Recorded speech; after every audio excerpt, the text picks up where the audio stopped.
Today I have the pleasure of welcoming back not one, but two awesome writers, publishers of their own respective websites, and prepping specialists. I have the honor of speaking with Miss Tess Pennington of Ready Nutrition and Miss Daisy Luther, the Organic Prepper. Welcome, Tess and Daisy. Thank you. And my name is Rory. Appreciate you tuning into the Daily Coin. And please visit our main website, thedailycoin.org. And don't forget to subscribe, share, comment, and follow us on the various social media outlets like Twitter and Facebook and all that stuff. And Daisy, let's just jump right in. I want to start with you. And with the fires raging all across California, I wanted to start the conversation with fire safety. The weather is changing, and people nationwide will be cleaning out their fireplace, wood stoves, propane fireplaces, and the like. How would a person prepare for a fire that is not necessarily at their home, but say a regional disaster situation that creates fire in their neighborhood, or the house next door catches fire? What should I do to be better prepared for that kind of a situation? And Tess, please feel free to jump in at any point. Well, the thing with fire is that there isn't a lot that you can do to directly protect your home if there's a wildfire or something like that. Obviously, you want to have brush cut down. You don't want to have vegetation around your house that can easily spark. But there's really a limit to what you can do to protect your property. Your most important priority in a situation like this is to have your bags ready and be ready to evacuate at the drop of a hat.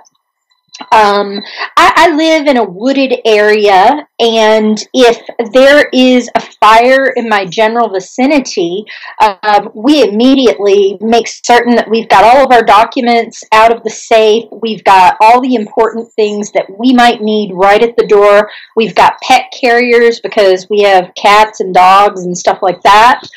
And we can be out the door in less than 5 minutes. And it's vital that you be ready to evacuate, because there's not anything you can do to protect your home when a fire like that is coming. You know, for little things like inside your house, fire extinguishers are great, but it's your lives that are the most important things. And sometimes you see people saying, oh, I'm not going to leave my house. It's just not worth burning to death or putting your children at risk. So really, I believe preparing to evacuate is the only thing that you can do in these types of situations, aside from keeping your property low risk. I just wanted to add to that, I really do believe that you can prepare your neighborhood and your community for a fire, but it really does start with your home, making sure that you're prepared and that you have everything that you need.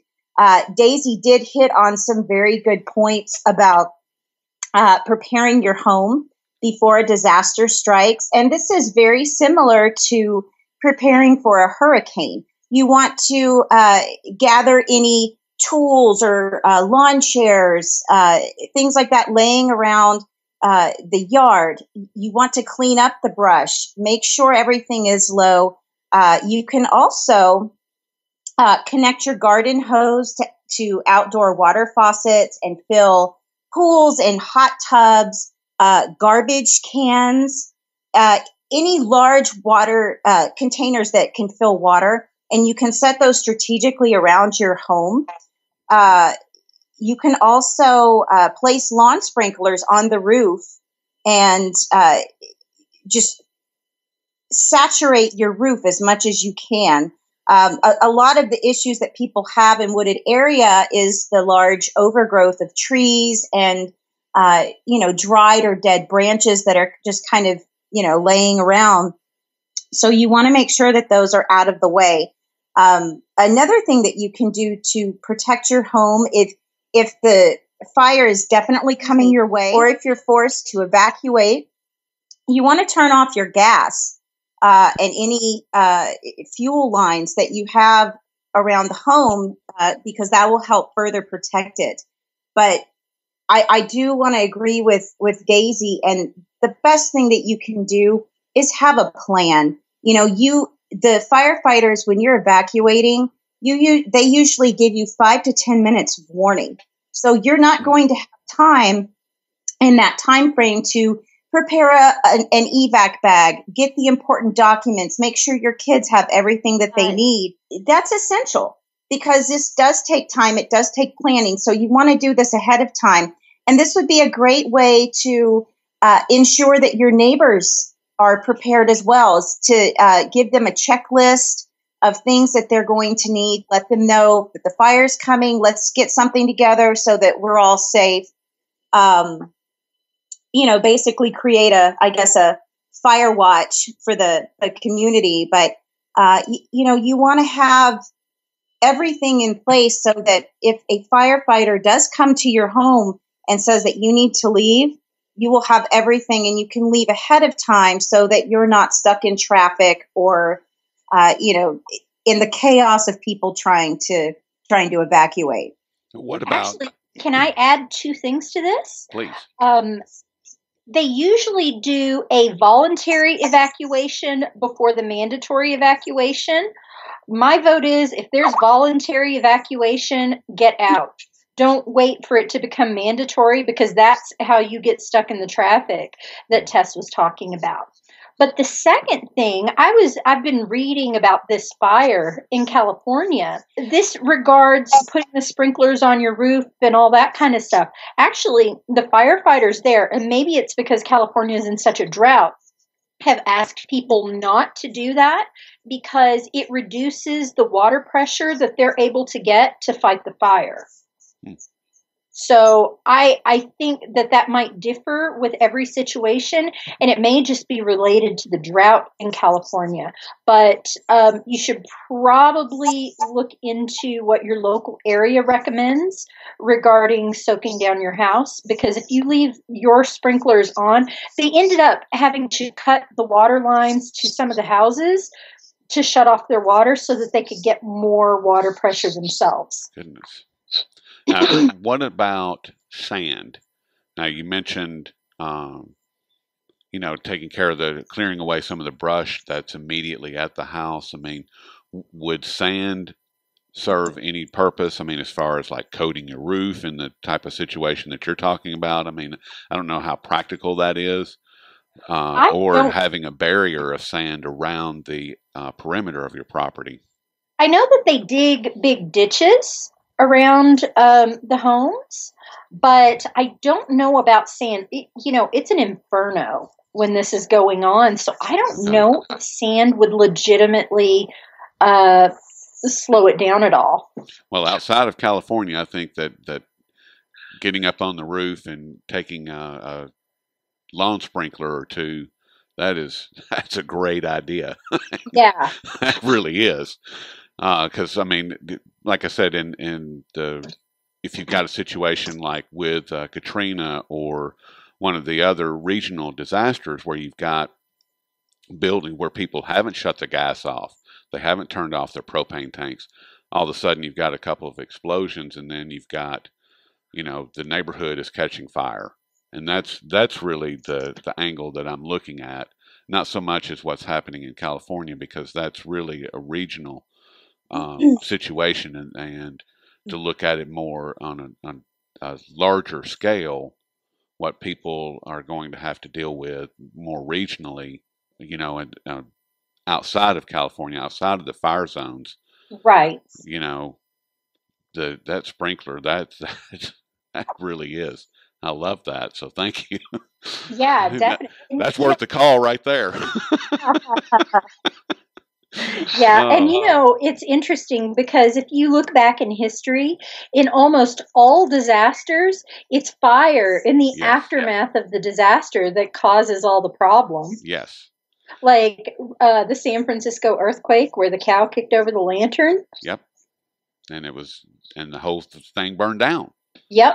I mean, it wasn't the earthquake that caused the most damage. It was the fires that were burning out of control. Tess. In our last conversation, transportation and Ebola were covered in depth, and I actually want to continue that conversation, but with a slight twist. And what type of boots or walking shoes would be best for an SHTF scenario. And as we've previously discussed, most of the people listening to this interview live in densely populated areas, so it'd probably be a tight squeeze getting out. And a bicycle or adult tricycle may be appropriate, but I'm not exactly sure. And what should a person consider as a main form of transportation for 2, 3, or more people?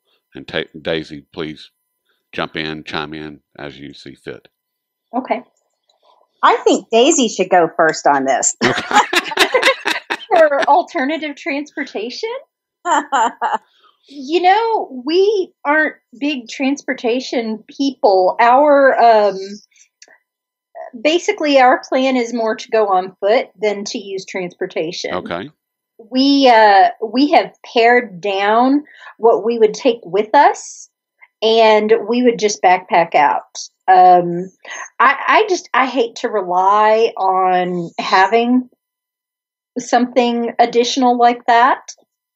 So we don't have any bicycles or anything like that. We do have a wheelbarrow, but I don't really see me pushing that out of the mountains. So no, our plan is to backpack it out. Okay. So what type of boots would be appropriate for your situation where you have more of a rugged terrain versus more of a city or an urban setting? Well, I have a couple of pairs of boots that I really like. I have some Columbia hiking boots. Those are my favorite because they're like ultra comfortable, and I've put a lot of miles on those boots. They're really good because they've got soles that grip really well. I've also got a pair of Alte tactical boots, which are a lot more heavy duty, but because of that, they're heavier footwear, so you get tired a little bit easier, especially if you're not accustomed to wearing things like that. I think the most important thing with your footwear is to have worn it before you're evacuating in it. You don't want to put shoes on and end up half a mile down the road with a blister starting up, or realize, hey, these really hurt my feet, or my toe touches the end, or whatever. So whatever shoe you end up getting, it needs to be a shoe that you use frequently. And that's the same with all of this stuff regarding bugging out on foot. You have to test your gear. You have to know that you're able to carry the weight that is in your pack. And the only way you can know that is by doing so frequently. At least once a month, we go hiking with our backpacks. So, 15 pounds for my daughter and 20 pounds for me. Wow. And if it's not within that weight range, it doesn't go in. Because I know that I can go 5 to 10 miles without just, killing myself with that amount. And that's about all a person's going to be able to hike in a day anyway, right? About 10 miles? Yeah, you could go further. Because you should be able to do 10 miles in 3 hours. So it really depends on your fitness level and what kind of shape you're in. I just wanted to add with the boots, I know I did a lot of research, and, I trusted all of these experts. You should get this boot. This is the best. And I got it, and it was too heavy for my foot. I've got just a foot issue, and I've got arthritis. So I have to be very careful about the types of shoes that I get. And I think that there's a lot of people out there with just conditions that they have to keep in mind. But some of the best boots that I have found, and that you might want to consider, because if you're bugging out by foot, you could be going into rugged terrain. So you want to make sure that the boots that you have, sometimes a lot of the boots have Gore-Tex lining. So it helps keep water out, and it also allows perspiration to escape out of it.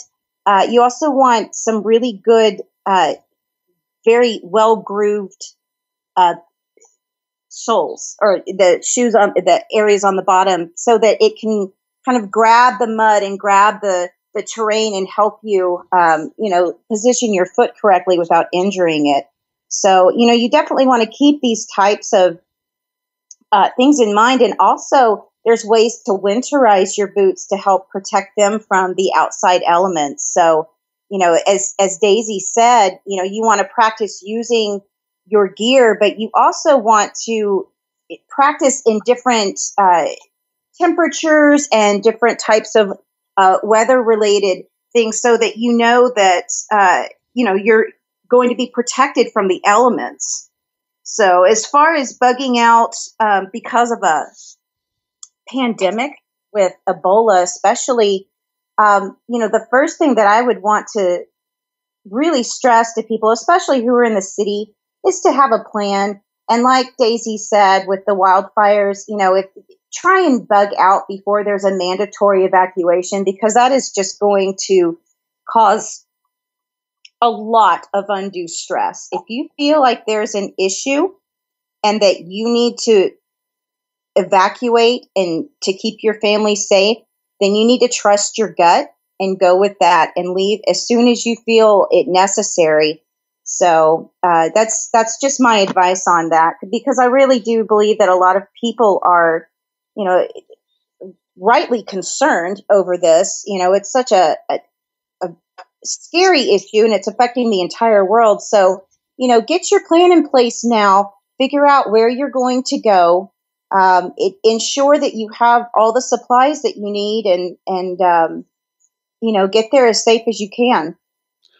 I want to add about the boots. I think for this type of boot, it's really, really important to get boots that go above your ankles for ankle support, because it's so easy on rugged terrain to twist an ankle, and then you are in big trouble, especially if there's a natural disaster approaching.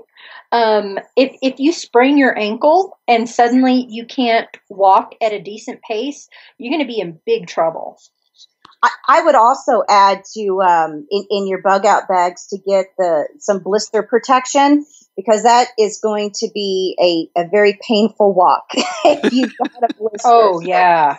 And it can become infected very quickly, too, because of the bacteria on your feet and the perspiration. So as far as like an ankle high, like a hybrid shoe or a hybrid boot, if you will, that's kind of a cross between a walking shoe and a hiking boot. Yeah, I just like pure hiking boots. They go usually an inch or two above your ankle. Gives a lot more support. Even for an urban setting? I would, just because, you can twist an ankle anywhere. And if there's like lots of debris around, you're even more likely to twist an ankle. So I think that ankle support is vital. All right. That makes sense. Tess, you were touching on the Ebola, and that's where we're headed to next. And that's still creating problems all over the world. And thanks to an article that was recently penned by Daisy, we just learned about a ship docking in Louisiana from Liberia, which is where the current outbreak originated.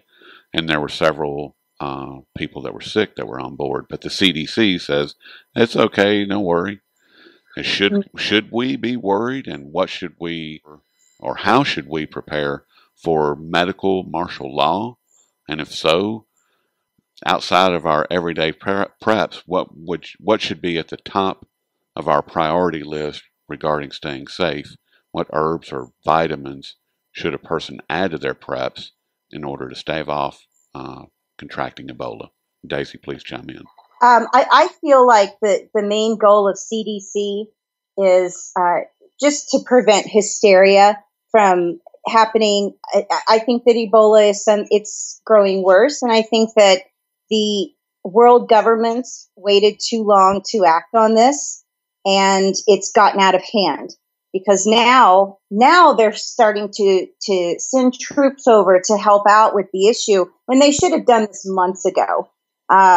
Just today, Sierra Leone has now declared medical martial law to try and prevent Ebola from going any further. So, this is the next step to a societal breakdown, in my opinion.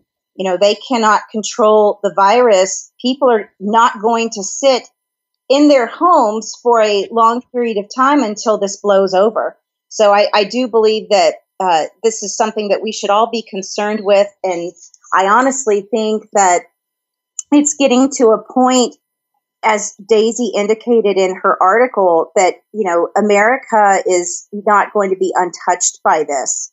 So, in my opinion, I feel that people should start preparing now. They should get some pandemic preparedness supplies, get the Tyvek suits that cover from head to toe, get fog-proof goggles. I would also, if you can afford it, I would recommend the N100 respirator masks.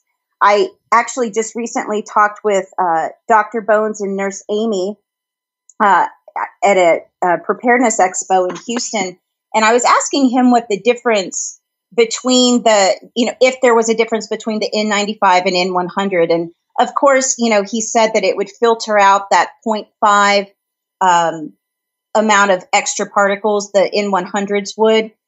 He said that he would feel comfortable using an N95 respirator mask in the event of an Ebola epidemic. So he said that he would suggest that to anyone, and they're also more economically priced.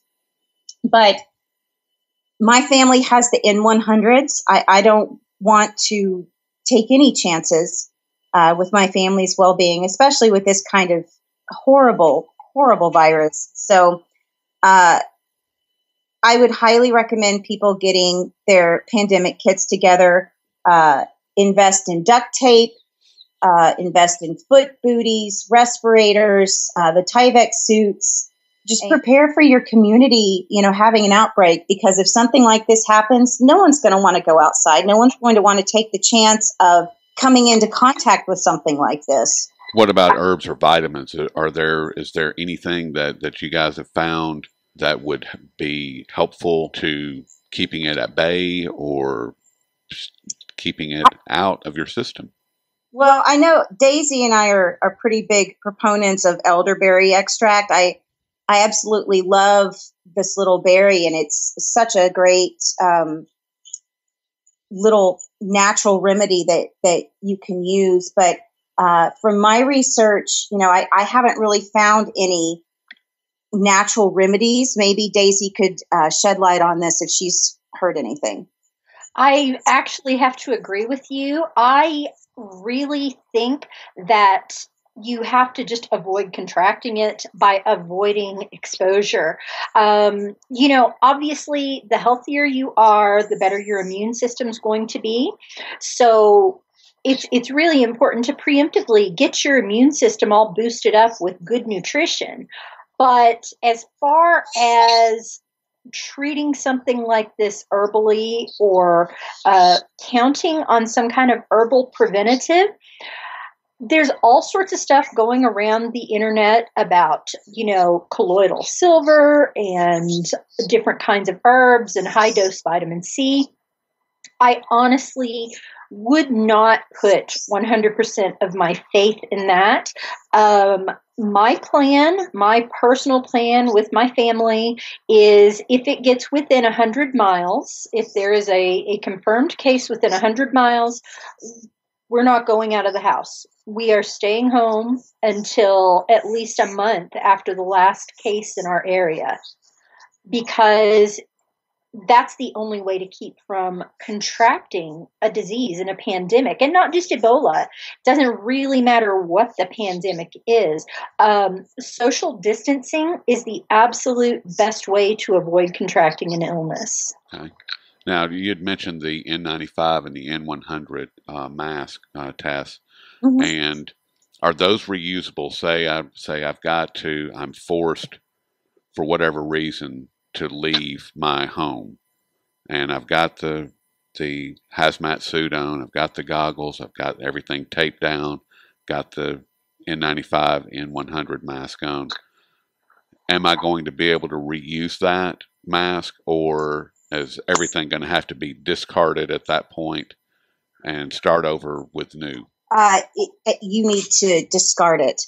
Leaving it outside the house and not not coming into the home with any of that material. Yeah, what I would do with the masks especially, you want to change your masks at least twice a day. This is something that I asked Dr. Bones and Nurse Amy about as well. So I feel very comfortable with their opinion on that, since they're surgeons and a nurse practitioner. So, but they indicated twice a day. I mean, this is a pretty crazy virus. It could be airborne. You don't really know too much about this, except it's a pretty nasty little thing going around.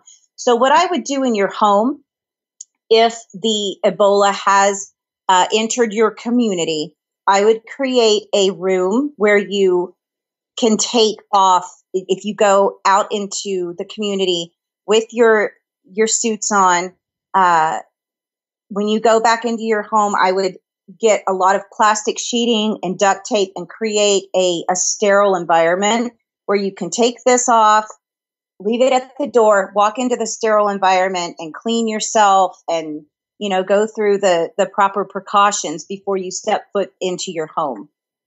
Okay. Almost like a decontamination room, like they have at the CDC. That's so really leaving your home is not a very good option. No.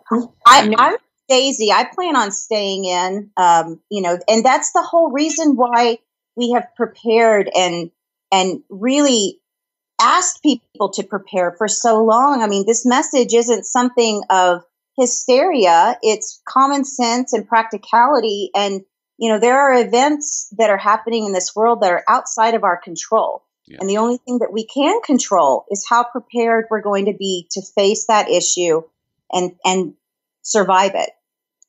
The other thing you have to think about is, should it come down to a situation like this, you can't 100% rely on the fact that your utilities and public services like that are going to continue working. So that's a secondary plan that you have to have. How are you going to stay in your home if the water's not running and the lights aren't on? So you need to have backup for all of those things that we just take for granted. Everybody get everything in order, because apparently there's some people that have landed in Louisiana that aren't of the healthiest nature. So, and on that cheery note, Daisy, with winter just around the corner, what seasonal preps, if any, should a person focus on? If someone is new, say they're just getting started, should the newbie be focused on winter items, or where would a good starting point be for day one? And once again, Tess, please feel free to jump in at any point. Well, depending on your climate, that's going to have a lot to do with your preparedness. But if you are in a place that gets cold, like drops below the freezing point, you need to figure out how you're going to keep warm in the event of a power outage. And this isn't some really intense conspiracy theory, because power outages happen all of the time. They happen because there's an ice storm or a windstorm or heavy snow that makes the power lines fall. Power outages in the winter are really dangerous, because if you don't have a backup heating method, you could freeze to death. The secondary thing is, if your backup heating method isn't safe, you could die of carbon monoxide poisoning. So you need to also have battery operated carbon monoxide detectors in your home. I wanted to add to Daisy's information and just say, in addition to preparing your home with everything that it needs to sustain yourself for a given period of time, you also want to consider preparing your vehicle and winterizing that, because there are times when, these storms kind of happen out of nowhere. It's very erratic weather patterns, and you want to make sure that if you're stuck in your car, you have an emergency kit in there that can help with those cold climate areas. So what I would suggest is to have a shovel, a flashlight, the powered radio, a way to communicate. And, you want to have food for 3 days. And a lot of people, with the Mountain House foods and the freeze-dried foods and that sort of thing,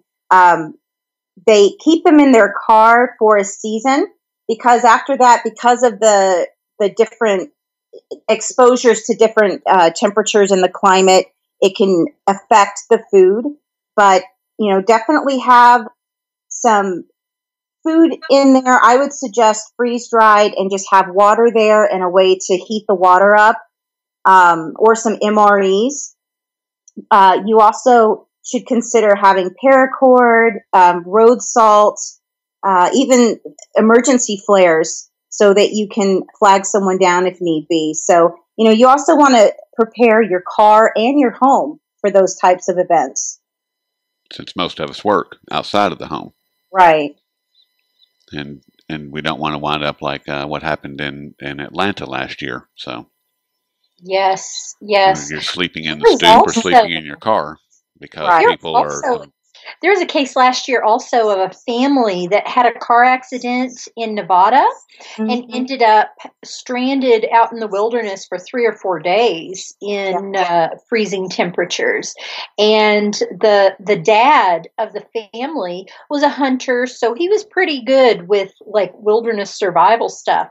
And he kept 5 kids and his wife alive. I think it was 5 kids. It was a bunch of anyway, for 3 days in the wilderness in a Jeep. Wow. It's something, and I think that a lot of people don't realize how much time they spend away from their home, and I think that everyone should have a bag of seasonal clothes in your car in case something like this happens. So, my family's got we have ours in my car right now because, the weather's changing and, you're going to want to keep your basic needs met. Well, you definitely want to try to stay as comfortable as possible because the more comfortable that you are, the clearer your thoughts are going to be. And if you have clear thoughts, then you can hopefully get yourself into a better situation, and be able to tackle whatever's in front of you instead of the situation dictating to you. You're able to more dictate to the situation. And having the proper clothes or having even a granola bar, and a bottle of water, I mean, it's better than nothing because if you're, like, once again, if you're not thinking clearly, then the situation is going to overrun you. And I believe that that's what we witnessed in Atlanta last year more than anything was people that weren't thinking clearly. They weren't able to think because they were in panic mode. Once you get to that point, you're lost. I mean, the only thing you can think of is panic. And you can't think of ways to, put yourself in a better situation. Is there anything, either one of you or both of you, that you would like to say to someone that is new and to help them along as far as them taking that first step and moving in the right direction? I want to say that there are a lot of world events and issues that we're witnessing right now that are making people more aware of the need to prepare. And I think that, everyone still has time to prepare, but, you should do it in a steadfast manner. There are a lot of issues that can help us better prepare and be more practical. And one of the things that I want to say is just start at the very beginning. Get a 2-week supply of food, get water supplies. I mean, that's going to be your main focus. If you don't have water, you're going to die. So ensure that you have ample amounts of water, food, just things to meet your basic needs, to maintain your body warmth, to help protect your family. Just make a plan. Start with the 2 weeks, add on as much as you can, and if you can't do it all at once, do it a little bit at a time. I've been preparing for about 7 years now, and I can honestly tell you there would have been no way that I could have bought everything all at once. Just do what you can. Don't go into debt over it. Welcome to the preparedness community. We're a great bunch of folks, and it's great because so many people have so much to say and advice to give, because, you know, if there's one more prepared person, it's one less person that, you know, we have to help if there's a SHTF event. Absolutely. Just start. That is my advice. A lot of people get paralyzed and overwhelmed, and they say they don't know where to start. It isn't even so important where you start as it is that you start. And just then take some acting on it. steps. Yep. Thinking and acting are two different things. True. Well, all right. Well, I certainly appreciate all of your time today, ladies. It has been wonderful speaking with you. We've been talking with Tess Pennington, who is the author of The Prepper's Blueprint, and she is the publisher of ReadyNutrition.com. Miss Daisy Luther, the Organic Prepper, and her website is theorganicprepper.ca. And you can check out all their work over at their website, and you can also find it at thedailycoin.org, because I post a lot of their material. And we certainly appreciate everybody tuning in, and always leave comments below. Thank you, ladies, very much for your time. Thank you. Thank you so much. Thank you. And we'll talk with you soon.